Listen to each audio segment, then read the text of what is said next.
And today I'm very, very honored because I have my dear friend Corinna van der Eerden here with us. Corinna, how are you doing? I'm fine, thank you. Thanks for inviting me. I'm really excited to be here. Amazing. Today in English. Yes, today in English. So Corinna here, she is a real game changer here in Europe in the functional medicine movement. Corinna is the founder of the Functional Medicine Network Europe, which is an incredible Facebook group that has been growing over a period of 1.5 years to nearly 600 members now, correct? Yes, we're 570, I think, yeah, but yes. Highly engaged members. We have functional medicine doctors, we have functional medicine coaches there. Then you are a certified functional medicine health coach. You are as well pushing forward the project of the Nordic labs, trying to set up clinics all over Europe. Amazing. And then on top of that, you have your own coaching business as a family food coach. So Corinna, where do you get all your energy from and where do you get your purpose from? Well, I hope it's not because my thyroid's burning up, because I'm a Hashi too. No, I've always been like this. I'm just, when I did FMCA, one of the first things that you have to do is do the VIA character strength test. It's a very interesting test that everyone should do. You learn a lot about yourself and you evaluate which character strength you possess. And it's a coaching tool actually. And my top character strength is zest. So, and that's something that you learn at FMCA with the coaching too, that you can overuse your zest, your character strength. So normally it's something good, but sometimes it can be detrimental to your own health. So I'm full of zest and I'm full of love of learning is my second strength. So that's how I work. It's just, I love what I do. Everything that I do, I love deeply from my heart, and I just have fun with everything that I do. So that's giving me a lot of energy, and I try to balance it because I'm a mother of 3 children. That was something sometimes I forget to mention this too. So I try to balance it a bit. It's not just 3 children, it's actually 3 boys, yeah. Which is different to 3 Don't children. Remind me. It's a crazy bunch at home. Incredible, Corinna. Yeah. So we met actually through the Functional Medicine Network. I signed up there about a year ago, I think. And I'm so incredibly excited about it because, so I've been talking about functional medicine in 2013 in Amsterdam. I talked about biohacking there, personalized lifestyle medicine. But, you know, back then I felt like an absolute alien. And what you have done for the functional medicine community, you rallied the troop here in Europe. You created a movement of starting this Facebook group. And first of all, I really want to honor you for that because community is really where it's at right now. And it's just so incredibly powerful. How did that start, that you started this group? That's the first thing I want to know from you. Yeah, thank you for your kind words. And I think there were a lot of people who had the same idea. And for me, it was very spontaneous. One evening I said, okay, now we really need to be connected. This can't go on anymore, because actually I did my FMCA training and I graduated, I think in October 2018. And I thought with this training, I would get a community so that I don't feel so isolated anymore. And I really had a great community, but it was all in the States. My fellow coaches were in the States. And then after I graduated, I was there and I still felt I can't start my coaching business because at some point as a coach, you always, or as a human being, you will always reach your borders and you will find your limits and you will meet your limits. And if you don't have anyone to reach out to and to refer your clients to, you can't give what you promise with functional medicine, to have this approach that's really root cause oriented. And so I thought, okay, we really need a network to support each other and to have a community, but most of all to reach out if we feel we can't serve our clients enough anymore, then we have to reach out to a person where we know they have the same mindset. Because what I tried so many times was to refer out to non-functional medicine practitioners, and they destroyed everything that I did. with my clients in advance, because they just put a question mark behind everything that I said. So that was the main reason why I just one evening decided to put something on Facebook, and I was very lucky that everyone reacted on it. So it was just, I was lucky, but I'm very proud of it because it's a great Right community. time in the right place with the right idea. Yeah, I was lucky and I found great people. And Yes. it's really, I was, in the beginning, a lot of people asked me, don't you want to bring big names into the group? And it was always that I said, no, I don't want this right now, because I wanted us to be all on the same level. And this worked out very nice. I think we've got a like-minded community of people who support each other and who see the value in everyone, and no one feels better than the other. And that's something that I think is very, very important, because we want to grow together. And I know there will be people who are more successful than the others. This is always the case. But I think we are all great practitioners. And what we make out of it at the end, it doesn't matter what we make out of it financially. We are all great practitioners. We have a lot of knowledge and we need to share it. And we share it in the community. And that's what I really love about it. I love that message. This is so amazing. Yeah, because I think competition or ego, it always gets into the way in every great community. So for us to have values there of compassion and equality and of integrity, I think it's super important to keep that community really vibrant. Yes, and you can see this with a lot of other communities or like professions, that if you have too much competition, I'm completely for competition. I've got a bachelor in business administration and I worked in finance, and so I know what competition is, and I'm not afraid of competition. I think it's important, but you have to be It can be fair. healthy, yes. Yes, but it has to be fair play, and you have to have respect for the others. And that's something that's one of my highest values, and that's something that I try to transport into this group. I want everyone to be successful, but not on the cost of someone else. We have to grow together, but no one is allowed to stay behind. We have to take everyone with us. Yeah. So the next great move you made watching your developments was that you actually took it from online to offline. And that was a great event. Unfortunately, I couldn't make it because I was operated at that time from a health issue with my tooth and stuff.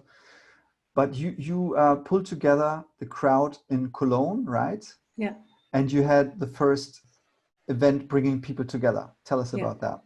Yeah, it was amazing. Actually, it started when we met first time virtually last year in October. We had a big functional medicine network meeting online on Zoom, and I don't remember how many people, but it was a big meeting. A lot of people attended, and that gave me the power and the belief that we can make it and that we can actually meet, because it's Europe. Everyone has to fly in somehow, and I know that a lot of us, we don't have the income yet from coaching to really allow us to book a flight and invest in it, because we're all investing a lot of money in education and stuff. So I was a bit reluctant in the beginning, but then I thought, okay, let's try it. And at the end, it was 45 people who came from really all over Europe, and a lot of people who would have liked to come. And my big goal is to make it even bigger. At some point, I stopped planning for the next event because of the whole situation that we are facing now. But I will restart and plan again, because I think it's quite important that we know each other. What we are doing in the meantime is doing those meet and greets. I switched those meet and greets now to those workshops. So they will replace the meet and greets, so that we really can see how each other works, and what the different education systems are providing, so that we get a better understanding, but stay in contact and get connected. So that's what we are doing now, as we are not allowed to meet in person. So, like I'm known a bit for being like a biohacker who, applies functional medicine and stuff like this. But I would actually really want to tonight place you as being an incredible community hacker. Okay, Corinna, you are a community hacker. You got amazing qualities to hack how to bring people together and to create something big out of it. Because As individuals, we are only one person, but when we can really work together as a group, when we can work together as a team, amazing stuff is possible. Yeah, And that's true. so I wanted to ask you now, can you please talk to us about what has happened in Germany last night?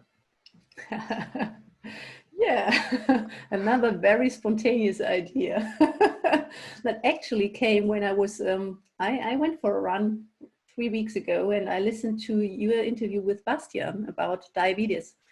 And I really loved the interview, and it was great, but it was in English. And I thought, okay, that's another great thing that we need in German, because we've got great practitioners. Now I've got a network of German practitioners, and we really need good information in German, because I think people who have chronic disease, they need someone who speaks their language. They need to understand fully what we're talking about.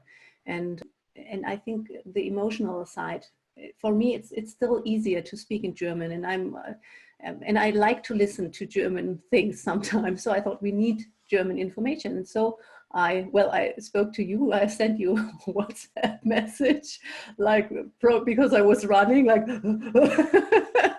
that we have to do this. And then we followed up on it, and I set up a landing page, and we invited a lot of people, and I already have a big list of people who want to participate with great topics.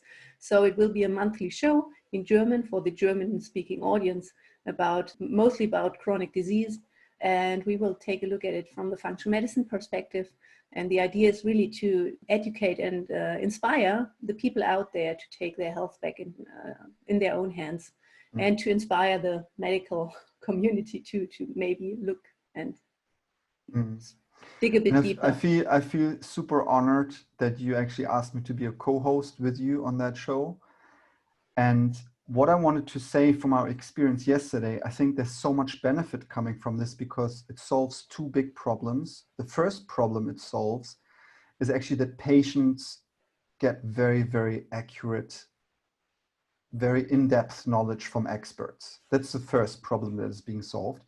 But what I realized listening to it yesterday, the other problem that is getting solved is actually for the speakers there, for our experts, to potentially get exactly the right clients they want to work together with, who are open for this new approach. So it's actually an amazing thing. It's like a two-sided platform where everyone benefits. You know, and this is a great gift that we're doing that, and I'm incredibly proud about it.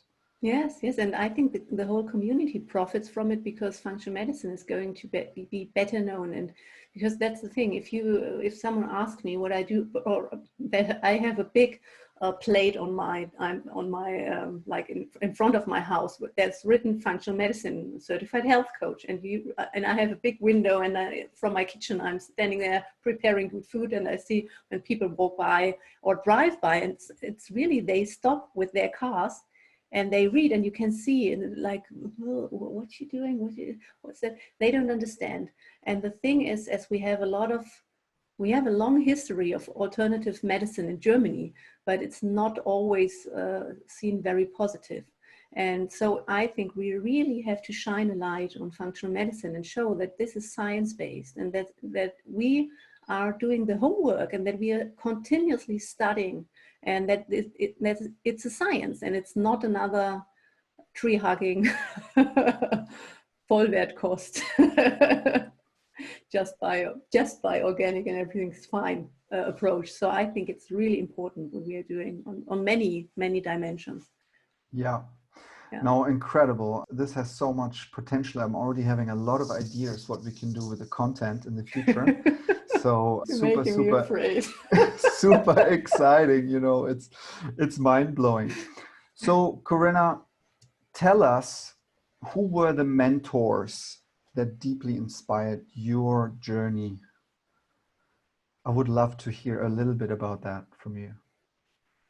Well, I could come with a lot of names from functional medicine, actually, but my biggest mentor has been my dad, my father. And that's always a bit difficult for me to speak about it, because he passed away 1.5 years ago. But my dad, it's really funny, because my parents got divorced when I was 6. And I didn't see him much before because he worked for the German Bundeswehr and he was traveling all the time. And when I was 4 years old, he was diagnosed with Schrumpfnieren, shrinking kidneys. Mm-hmm. And then he was in hospital all the time. So I really didn't see him a lot, but it's genes. I'm completely him. So I look like him, I walk like him, I smile like him. I have the same ridiculous humor that he had. It's funny what genes can do because I didn't see him much. So and then he was a very, very inspirational human being. And always when my dad entered a room, every woman was completely amazed.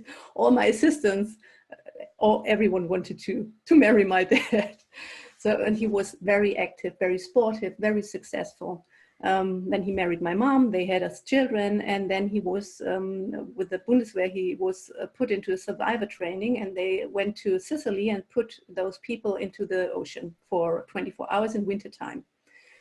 And when they took him out, his kidneys were not functioning anymore, and so he lost hypothermia. Yeah, probably. It was everyone's discussing if it really was the case, but it was 1 year later he lost both of his kidneys, so everything was destroyed. He was on the his goal was to be a pilot in the Bundeswehr, and after this he was like ausgemustert. They weren't interested in having someone like him anymore, and he the marriage with my mom ended. It was a very difficult time for everyone, for him too. But he never gave up. So the doctors told him he will not be get older than 45 years, and he passed away last year with 61 years. And it was because he always made the best out of his situation. He never gave up, and he started reading and tried everything. He was very active all his life. He worked full time until he 5 years before he passed away. He really worked full time. He was always fully engaged. He changed his nutrition. He did a lot of things that were not right, but he read and he did what he thought was right. And he diagnosed himself when his heart didn't work anymore, because he said, when I exercise, I can feel it's not working anymore. And he went to the doctor, and the doctor said, well, that's strange because you shouldn't be able to exercise anyway. So I saw from a very young age that you can have a very happy and fulfilling life, even if you have a very limited life. And you just have to, you can't stop. You have to make the best out of the situation, and you can do it with a good intention and with fun and love and excitement in your life. And so that was my biggest inspiration, and Wow. I'm very grateful for this. Well, I got a little bit of eye pee, I have to say. Thank you so much for sharing that. That was really amazing. Tell me, the next thing I would love to know is when you got diagnosed with Hashimoto's, how did your mindset, for example, the mindset you got from your dad, how did that help you? Because we both have this condition, and we managed it really well. We're happy, we're productive, we're really, again, big part of community, part of society. But I'm sure for you that was not always the case like that. So maybe you want to share a little bit about your struggles and how you got out of it. Yeah. When I was first diagnosed with it, it was after my first child, so typical story. And I was actually living in Switzerland then and went to my gynecologist. It's the worst word in English. And he said, well, that's very normal. A lot of people have this after being pregnant.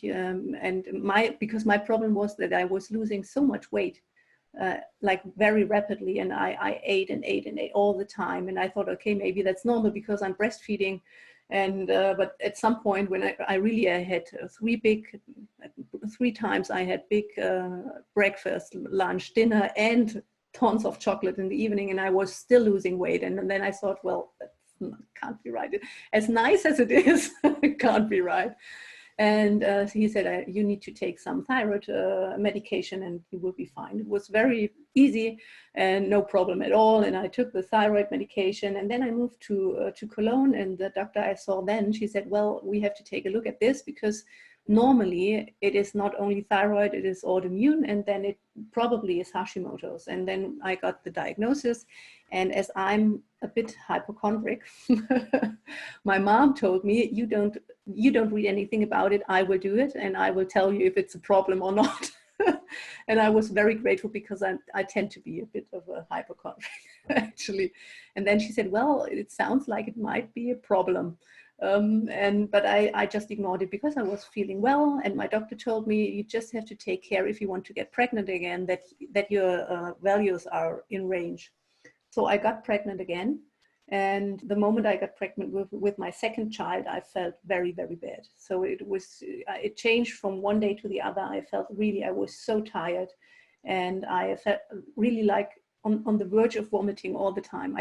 The only thing that I could eat was white bread all the time. It was really like, it was ridiculous. And I love vegetables, but I couldn't even see a carrot or something like that. I really felt like I had to throw up when I see it.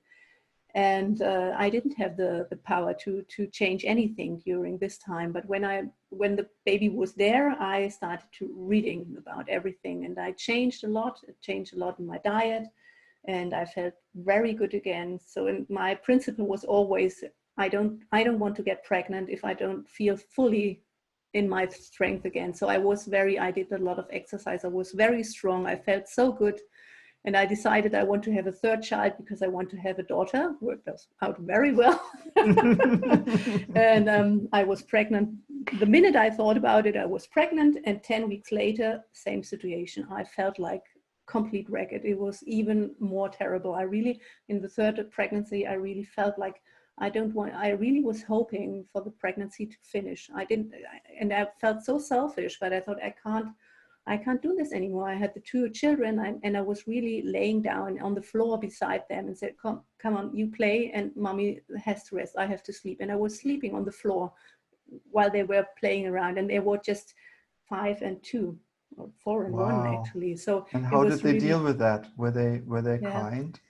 Yes, the oldest, the older one, he's very reasonable, and the middle boy, he's very cute, and they did great. It was really great, but I felt terrible, because I wanted to take care of them, but I just felt like sleeping all day, and I felt like a terrible. And I was working, because I was always self-employed. I had to keep up with the stuff that came from work, so it was a terrible time. And when I finally, it's really funny, because I wasn't even able to give birth spontaneously. So I had a cesarean, and I was laying on this table and they came and they said, okay, everything's going. And I thought, okay, I'm really interested how it will be when the baby's out.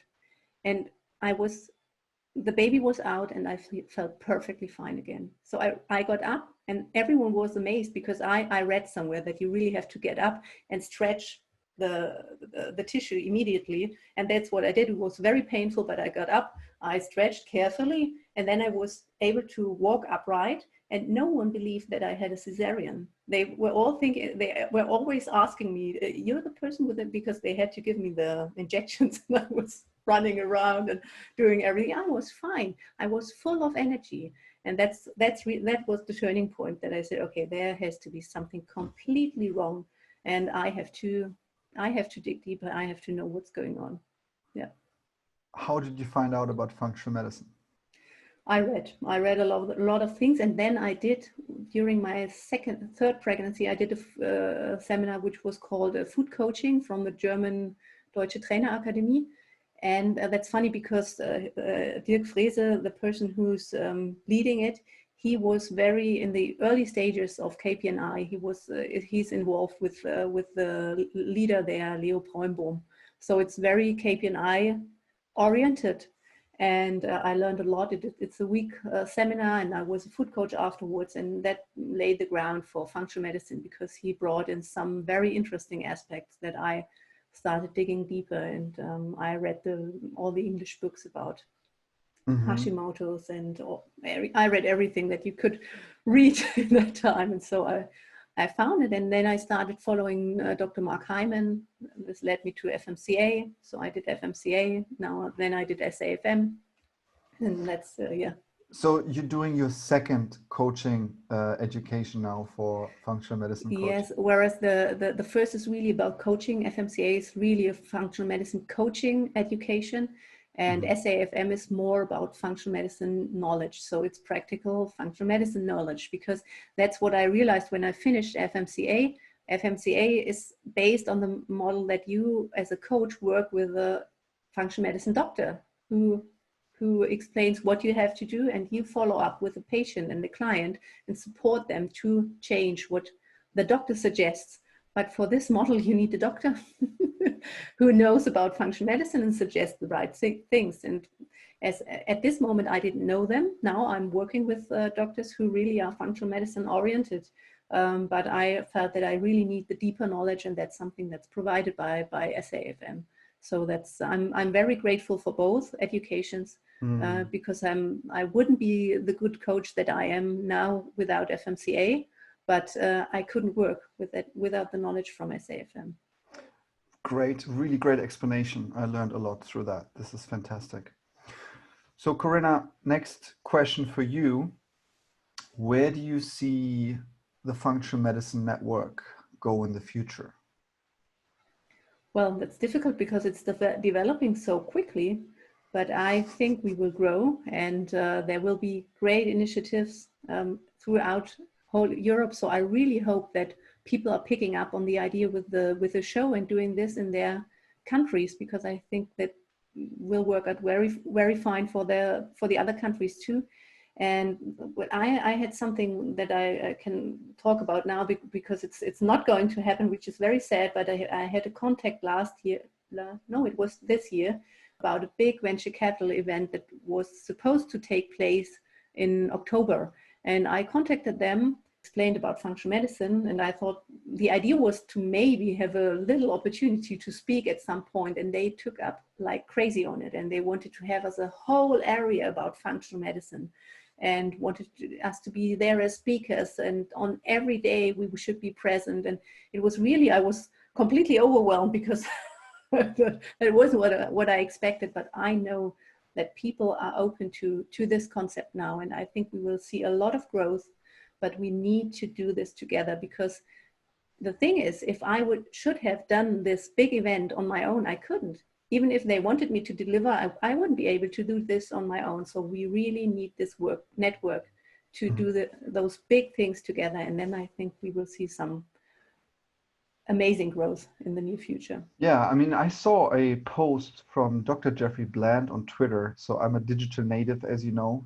Yeah. I continually just scroll through the screens and connect the dots and follow the information. And I mean, there was a very interesting post from Dr. Jeffrey Bland on his Twitter account. I don't know what the event was, but it really labels functional medicine as a #1 opportunity right now in the venture capital space. Yeah. Yes. So I think this is very interesting for any coaches or doctors that are listening in on this here in Europe. You really have to start thinking like an entrepreneur. What we have here is such an incredible, valuable technology that can totally revolutionize and transform our healthcare systems. So we got to put on our thinking cap, learning how to think like an entrepreneur, and look at our clinics, look at our coaching businesses as serious businesses that can be scaled up potentially in the future if we have solid business models with venture capital, so that we can actually benefit much more people and many more patients. This is something that I'm thinking about, and it's great to hear that you had a similar experience. Yes, and Corinna. I think because that's something that I hear very often when we talk about marketing and marketing ourselves, because we want to, everyone in functional medicine that I met really has the intention to do good. And starting to sell something, it has like in Germany you say Beigeschmack, it doesn't taste well. But the thing is, if we want to help people, we really need to sell ourselves. Those people have to know that we are there. And if we have success with it, it's perfectly fine. Everyone should be able to earn and to live from this business, because we are investing a lot of time and probably a lot of money to come to this point where we are really ready to support the patients out there. But they need to know that we are there and that we can support them, because otherwise they will go to those people who are crying out, I'm there. And oftentimes, if you take a look, the people who are crying out very loud, they don't know a lot. And it will be the next disappointment on the route of this patient. So I really think we're doing them a service and showing them that we are there and that we can support them. And it's really, really important that we do this. It doesn't have to be like salesy, it just has to be information. And we have to tell, like you say, we have to tell the story, and we have to show ourselves, explain what we do, and show them that we are there to support them.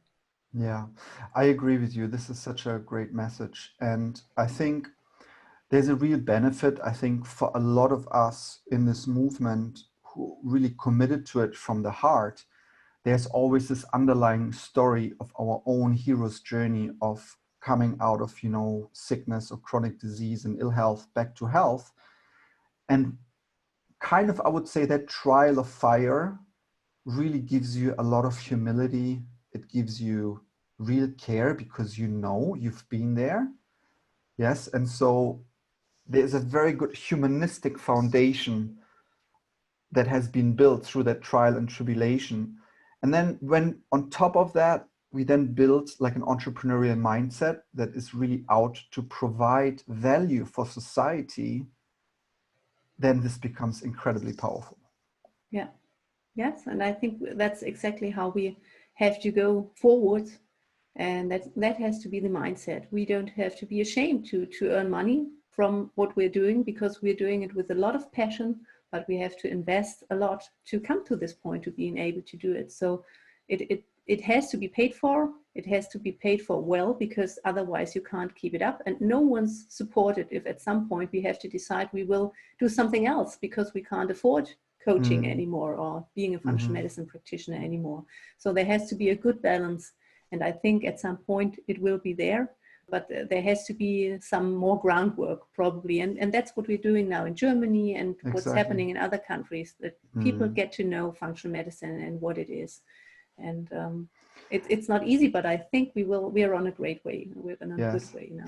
And I think it's such a fun way to do it, through creating great content, like making great interviews, because at the same time you can network with your best friends, like what we're doing right now. Basically, we're just spending great time together. We share our knowledge, we share our inspiration. And I think that's a really great model, to have like a live show, like what we're doing here, and then to build up an email newsletter through which you then put this content out to the people that want to learn from you or follow you. And I think this is really, it's an amazing model to bring the digital native together with the clinician. Yeah. So the digital native is the guy who, just like me, I'm living on my phone a little bit. Okay, I have times off as well. My wife keeps me accountable, but it's just, there's so much happening, and the digital stuff is really important too. And I'm really amazed how quickly you execute, Corinna. Yes, that's one of my but I'm not, that's the thing. I'm quite perfectionistic, but not completely. So, and that's something that everyone, I think, has to learn. We have to try things out. And even if they're not perfect, they are better than nothing. And so you really have to take a look at those techniques, and you have to try them out. And what I always did, and that's something that worked out very well for me, is that I try to create content that I can use multiple times. So that I don't have to prepare for everything like hours and hours. And I think we all have things that we can share easily. And because I always hear, well, I would like to do a program, but I don't know what I should talk about. Well, I'm sure every single one of us has something where they can speak about, like every day for 5 minutes. And then you can create a group, and then you can create a program, and you can motivate people to come in. And it's very, very easy. You just have to do it once, and then it becomes very, very easy. So tell us about your top 3 content pieces, Corinna. My top 3 on the internet, you mean? Yes. Well, I'm doing a lot of like short challenges or longer challenges. What I do is I'm doing like for people who want to lose weight, I have like structured programs that I keep redoing, because that's what I think. I don't want to tell people the same things over and over and over again. So I have structured programs. If people want to lose weight, then I have one. If they want to detoxify, that one I did with 2 other coaches together. And so that's great content. And then I invent. And to specify, so it's like a video series that you created, and then you feed that into a Facebook group. Is that correct? Yes, it's a Facebook group. Then you will have weekly check-ins where you meet those people in person. Then they get a lot of recipes, and with the detox program, they get a supplemental plan too. So, and it's basically it's always an elimination diet. They are gluten and dairy free for the time that they do it, and they feel amazing. And it's an eye-opener. But the thing is, if you would tell them before, if I would tell them, well, we are going to do an elimination diet, and you will not get gluten and you will not get dairy, they would say, I won't do it. But they come to me and they want to lose weight, and I always tell them, if you want to do this with me, we're doing it on a good way. I will not sell you strange pills and powders, and you will not starve for 4 weeks and gain a lot of weight afterwards. So a lot of people agree to do it. And then when they hear that there's no dairy and no gluten, then they often tell me, well, if I had known before, I wouldn't have joined. But they get a lot of recipes. You really have to drown them in recipes. And then they start trying out, and they even don't register that they don't eat dairy and gluten. And after 1 week, you have the greatest results, because those people, they feel so much better. And it's what I did in the past is I combined it with a MSQ, medical symptoms questionnaire, and I let them take the score in the beginning and afterwards, and so that they can see how much improvement there is only through changing the nutrition. So that's just, it's great for me, because it's like revolving and I can earn from it. You have to invent it once and you can play it several times. So that's something that's great. And it's big fun, and a lot of those people stay as clients afterwards, because they see that some things just, they're better, but they're not perfect, or they see that they really have something that they have to tackle. So you just earned another badge. It's the content hacker. I'm a process optimizer, I'm afraid. That's the thing that I'm always like, that's how I think. I'm always organizing and reorganizing. No, this is amazing, Corinna. This is such a good role model for all of us to look into here in Europe, because this is how the success happened in America as well. Yeah. Same way, online, offline combination, content delivery systems, automation of specific processes. Because let's face it, because we don't have unlimited amounts of time, because the costs for chronic disease are rising in our societies. Yeah. Maybe Germany is not as bad as America. Okay, we don't have an diabetes and obesity epidemic like we have in the US. But, autoimmune diseases are on the rise for sure. And there's so much we can do there. Yeah, and the thing is, I was last year, because I didn't... my children grow, and my youngest is now 5. So last year he was 4, and I decided now it's the time that I can go out again, a bit more again. I don't have to study from at home all the time. So I went to a lot of German seminars, and I have to admit it was not worth the time doing it, but I made some great connections. And what I learned from one of the doctors who was there, he said, and that really struck a chord. He said, well, in the past, it was really that if there was fatty liver, it was written in the patient's documents. And nowadays, we don't write it anymore, because it's normal that people have fatty liver. So we have this problem in Germany already. It's not that the Germans are not as fat as the Americans from outside, but from the inside. On the inside, they have organ fat. Yeah, they have organ fat. And Right. I've got a Tanita scale. So I can measure with my clients, because I want to show.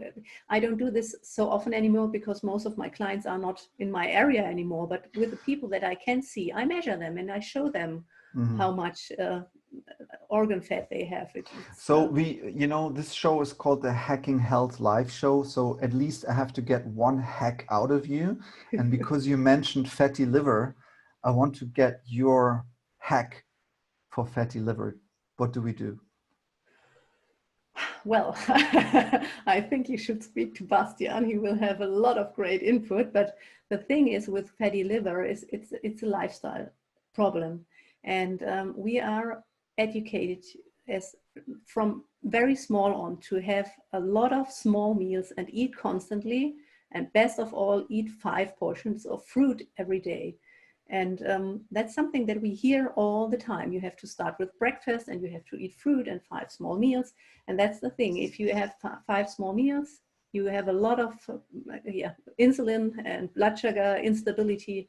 And if you eat fructose all the time, you will have fatty liver because, and that's something that I love to explain my clients. And that's something that is really interesting for them is if you take a look at us from an evolutionary point of view, it was very intelligent of our bodies that we are able to take fructose and not have the normal way with insulin and take it into the cells and stuff, but we take it in the liver and store it as fat because fruit was only available in summertime. So in the past, when we didn't have refrigerators to have fructose and stuff all the time, and we couldn't ship it from wherever, we had fructose in summertime, and our bodies is taught to take this fructose and take it away, store it in fat for winter time. And that's what we are doing all the time. We are eating fructose and fructose and fructose, and we're getting fatter and fatter and fatter. And that's my number one hack to stabilize blood sugar and not have too much fructose. What I always explain my clients is 1 portion of fructose fits into your fist. So that's 1 portion. If you eat fruit, you can't have this bulk. You just take a look at your hand, what fits in it, you can eat. Beautifully delivered, Corinna. That's going to be a goodie from this show. Thank you so much. You're welcome. Okay, so we covered that. I think we're at the end of the interview, Corinna, and I would like to open up the microphone now to some of our guests here. So if anyone wants to ask Corinna a question, this would be amazing. Kath, do you want to speak? There's loads of information there, and I just wanted to say thank you to Corinna. Corinna also knows, I believe, my functional medicine naturopath, Shania Lee. Yeah. So I'm doing my I'm doing another round of training with her this weekend. Me too. We will see each other. The women's health training. Yeah, I'm looking forward to it. Well, I laughed then because my most devastating moment when she said, you know, it fits in the palm of your hand about fruit. And I said, well, what about a banana? And she went, cut it in half, Kath, cut it in half. Well, you can crunch it and squeeze it and then maybe. Yes, I'm also, I've done the DNA Life. So I'm with Nordics. Yeah. That's, so we will see each other. Matt, you must meet Shania. Shania is amazing. Yes, she definitely is. Please introduce her to me. Mm-hmm. Yes. Is it an online course? What is it? Is it an online course? Yes, it's on the weekend. It's on Saturday about female health, and it's bookable through Evernote. Right. I can send you the link. It's online. Okay. And I'm really, because I love the Dutch test, but I really need to learn better how to read it. It's yeah. I've done she's already got a course, which I think you can get a discount for. I'm sorry, I'm doing that takeover chit chat thing again, where you can actually do her course, 9 modules, and it's fantastic. Of course, Shania Lee, she's in the group and she's doing the work for Nordic. Yes, of course. Mm-hmm. Yeah, I want to talk. I saw the video that Mireille did with her, which was so amazing. I was so touched by that. Yeah. So, Bastian, do you have any questions for Corinna? Well, not really. I'm thinking of it, but sorry, but there's no question popped up. No, it's. I'm just so happy. No. I'm so happy that we all got together like this. This is so amazing. Anybody else from the crowd? I've got a question. Trevor. Corinna's love for kettlebells. Yeah. Does she do any training with clients? Sometimes I do kettlebell training with clients, but actually I like to refer out to a colleague of mine because I'm only base 1 kettlebell instructor and she's the master trainer. And so that's my hobby. I love to train myself. That's my Friday evening until in a few weeks, because then I will move away and I have to find another way to do it. But I think that's how I came into, I studied, I did my bachelor in business administration, and I had to earn my money because I moved out from at home very early. So I started as a personal trainer and aerobics trainer. So I was into sports very early, did a lot of exercise and a lot of intensive exercise. And then the things, when I gave birth to my children, I started to work out with the kettlebell, and I had so much success. So my body looked better than it looked when I was 18. And I was very amazed after having 3 children. It can be so easy. And so I really think it's a great way to build muscle, and that's what we need. If you're 20, you can jump around and do aerobics. But if you're over 28, I would say you really have to take care about your muscle mass, because it's important for your bone health too. And you need to train efficiently without destroying your body. And therefore the kettlebell is just, if you have a good trainer, if you have like a scoopy, throw it around. And when I see someone do a swing with 12 kilograms, then it's the wrong trainer. You need someone who Bad teaches you to idea. take a big Gotta thing. lift heavy Yeah. with those kettlebells. Yeah.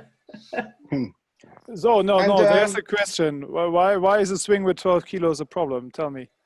Because a swing is not, it's not an aerobic exercise, it's a strength exercise. And if you do it properly, you have to, all the muscles in your body have to be activated. And because you have the, how is it called in English, Fliehkraft, when the thing flies. And if you're in this position, you're doing like a plank, only in another position. Yeah, because you hold it. You have to hold it. And 12 kilos, there's just nothing. I do the swing. If I do it like 10 times, I do it with 32 kilos. Okay, so it's too light. Okay. Yes, it's too light. You really need weight to keep something. And then you have you need the power in your hands and the power in your shoulders and in your stomach. You need all the power that you have. With 12 kilos, it's just waste but of you time. don't do anything really wrong with a lighter weight. I mean, it's just not having the effect you want to have, right? It doesn't have the real effect on the physiology. Yeah, and you will not be forced in the right position. Because if you want to hold the weight, you need the right position. You need stability. And if you're doing, most of the people, it's like a handbag that they are swinging. So you really, you need a good foundation, and then you can, and then it's efficient. But other way, you can lift everything. So just yeah. But I can show you when we see each other, because I've ordered some new kettlebells. I'm fully staffed now. I think mine is 16 kilograms, so it's not 30. But okay. But I will show you. That's normally for the kids, Bastian. Yeah, thank you very much. But so I will give it to a kid in the neighborhood. Here, take that. Don't do it. Yeah, don't do it. My violin teacher actually wanted to lift one out of my car because he wanted to place his violin, and it was so funny because he was, okay, you do. That's nice. Maybe a great resource is Pavel Tsetsulin. He wrote great books about kettlebell training. Do you know about Pavel? Of course, Corinna. Yes. And it's just, if you want to take a look, it's hard style kettlebell. That's or Russian kettlebell. Those are the instructors that do the tough training, and the other is more athletic. It's more athletic training. It has its value. I don't want to say it hasn't, but if you want to have you have to. I think it has to be efficient training, and if you want to have the full effect, you need the heavy weights. I would have a question for you as a fellow Hashimoto's companion. What do I need to watch out for in terms of strength training if I go heavily into kettlebells, Corinna? Well, as a Hashimoto's patient, there's always the stress component.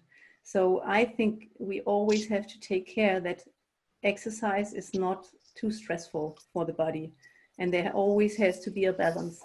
So, but it's a very difficult topic where I'm not sure if I'm on the right path myself, because I love exercise, and I don't see running as an exercise. I go running nearly every day because I don't sprint like crazy. I just run, and I feel very good with it. But I'm not sure if it's good on my adrenals, actually. Yeah, But I this think is, with, yeah.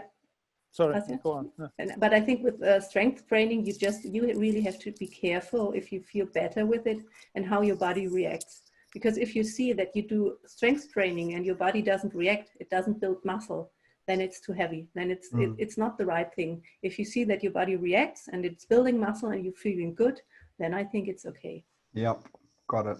Yeah, and it's to watch out how you feel after exercise. I mean, if you're exhausted for days, right, then it's not the way to go. So. It was too much, yes. Yeah, I and mean, if you need it to feel good, then it's not right too, because then you have the endorphins after running, but you're completely down, and then there will be a downward spiral too. But that's the thing, we always have to monitor ourselves and try to be honest if something suits ourselves or not. So but the good thing that's something that I'm telling a lot of my clients, because everyone's coming and say, well, I can't run. And I say, no one has to run. No one has to run. It's not exercise. You're not training any muscle that you don't train when you go for a walk. If you go for a brisk walk, it's the same muscles. So you don't have to run. And a lot of people, I can see them run from in front of my window. And if you see them run, they shouldn't be running. The weight is too high. The knees are bent. It's crazy what you can see outside, especially now during the lockdown phase. There were people running like in their jeans. In their jeans and in sandals, and they were running so no one has to run, but everyone has to do strength training. We need this to stay on top. Totally support that message. I've got a question. Yeah. Monica? Yes, I wanted to ask also, I didn't want to interrupt sooner, but I have a curiosity.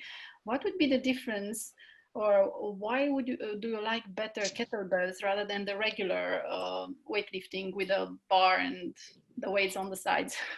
Well, I think you can do both. The thing is what you like more, and you can do it more functionally with the kettlebell, because with the weights, you're always limited in your movement. And the kettlebell is very central. The weight is very central. It's on one point. And then you can do a lot of, for the basic exercise in kettlebell is the swing, which is a ballistic movement, and the Turkish get up. And the Turkish get up is really getting up with a heavy weight from the floor, getting up, going down again. So you're moving every muscle in your body. And so it's much more functional, but you can train with I love weightlifting too. So the really old school, how was it called? Hot iron courses. I love them. But it's only one. You're doing like biceps curls with the weight, and then you're doing like triceps dips, and then it's only isolated. It's a bit boring too. Well, I get bored by it. If the music is good, yeah. And the instructor is good. I did this in the past. I did a lot of, and I did spinning classes and everything, and it was big fun. But so, Corinna, were you into group fitness? Yes, I did. But because my wife Tiff, she's a group fitness. She was a Les Mills star trainer and stuff like this. Or you guys will have a lot to talk about. I look forward to those conversations. Guys, Trevor, you want? I think Trevor had another question. I had another question. The pathway for the client or the patient, if they see, let's say, the functional medicine doc, how does it work when you come into play? Is it now, do they report back? There's two questions. Do they report back to the doctor, or do you take over the pathway, or it's a bit of both? And then how does it work, kind of transition, if they're going from one business, one clinic to your clinic, the way you work? Is it two separate relationships? So it's a bit different. When you're talking about my private business, the functional medicine coaching business, I have two different scenarios. One is that I'm contacted by the client itself, and because they hear that I'm a functional medicine coach, and then I will work with them and their doctor, whoever it is. And the thing is, they will have to inform them. They get the blood values from the doctor, and they inform the doctor what they are doing. And the doctor has a veto. He can say, you're not allowed to, but normally you don't hear back. So normally it's just that the doctor monitors their progress. Then I have another model with a functional medicine doctor that I work with. And there it's different because she sends me the clients and they already have a plan.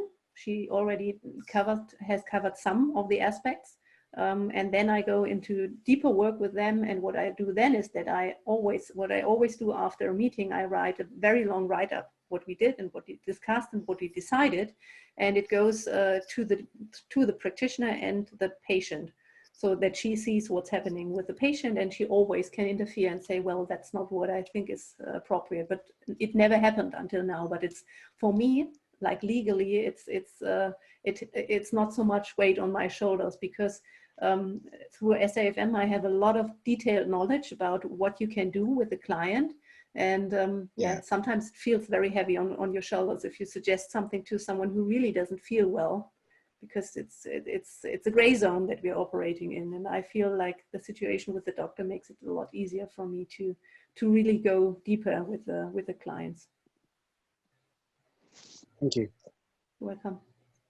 But working in a team is so great, because I mean, I work with a functional coach as well. I mean, I treat my family, first of all, my sister who has diabetes, and my mother.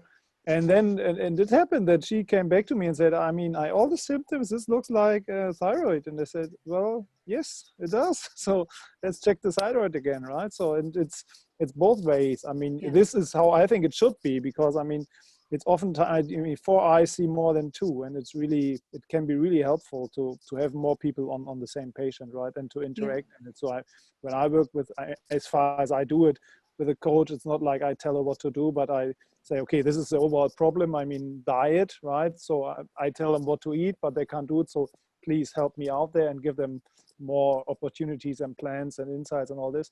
But then we also connect back and see, okay, how is it going? What might be other problems? Yeah, but we are spending so much time as a coach. We're spending a lot of time with this client, because the doctor sees them. And even if a functional medicine doctor spends more time with the client, you don't see them so regular. So we spend a lot of time, and oftentimes there are new aspects. But the thing is, I have 2 clients that I referred out to Nordic clinics, because me and the functional medicine practitioner in Germany, we didn't make the progress that we were expecting. So we referred out, and it was very funny, because the practitioner from Nordic, she just asked her questions, and only by listening, I had so many new ideas, because I wasn't the one asking anymore. I was listening. And then and now we have a clue, finally, with this girl. I think we're now on the right track, but it's a cooperation. No one was better or worse. It was just, it just takes some time, and sometimes it takes you to step back and have another perspective to come to a better solution. And at the end, this is what we want to do. We want to serve those clients, and we want to support them. And whoever had the great idea, it doesn't matter at the end. When the client's better, that's what really counts. So, and Nordic is like local, or is it like online contact? No, then it's online. They have local clinics, but the practitioners work online. And the thing is that they have been working functionally for longer than most of us. And what I think is that because we spend so much time with the clients, it's not like a normal doctor that sees so many patients. So our learning curve is slower. And so I think we really need to connect to profit from the learnings that the others did. And so I think that's something that they have ahead of us. They have a lot of experience, and they have been testing functionally for a long time, which was not available to a lot of functional medicine practitioners. And sometimes with complicated cases, I think it's very important to test, to have the right test, and then to being able to really read them. And that's something that they can do better than most of us, because they have the experience. They have been doing this for years now. So I don't refer out all the time, but when it's really, because what I think, before we go very esoteric, you have to cover the basics. And that's what I do. I have a lot of very esoteric basics that I'm covering with them. And when I then see they don't make the progress that I think they should be making, then I refer out. Can you send me the contact where you refer out? We could connect about that. Yeah.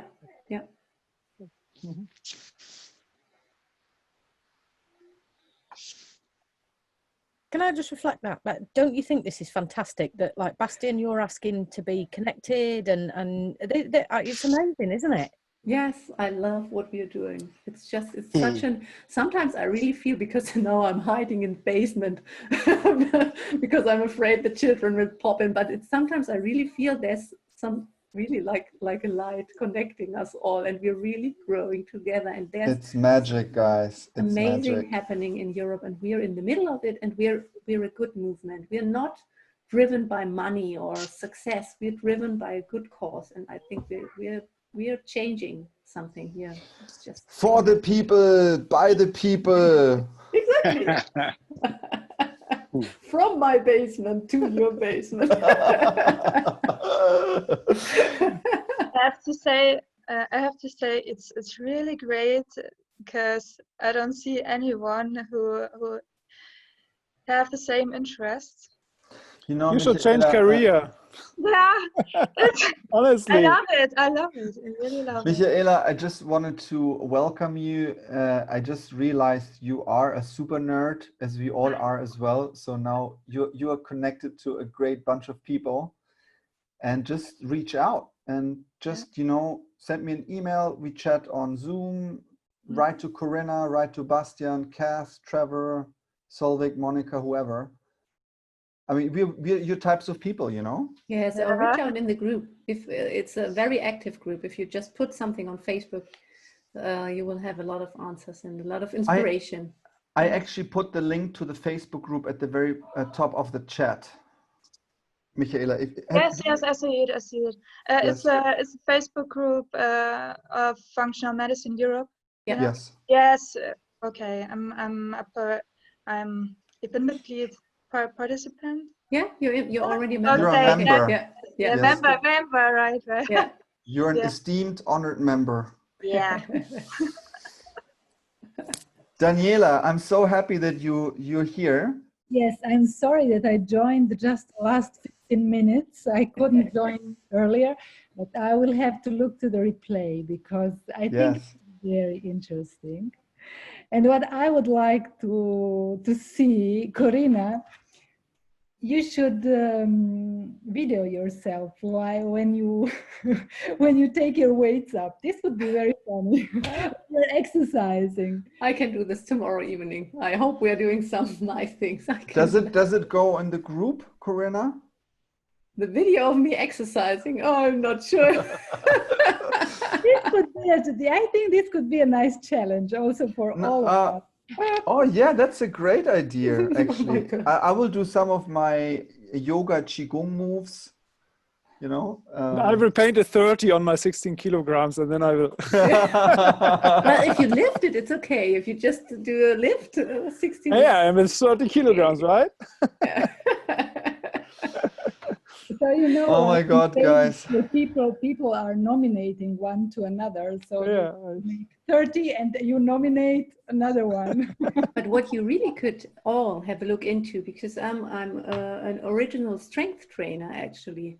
And that's a training method that's really, really good for functional medicine, very well connected, because you have a breathing aspect to it, and you have the mobility and the strength, and it's all very functional, and it's a very inspirational guy who did it, and there's a lot of science behind it. So it's great. And I did, if I do it regularly, what I don't do at the moment, I can see with my Aura ring that my sleep is improved tons, and my heart rate variability is improved like crazy.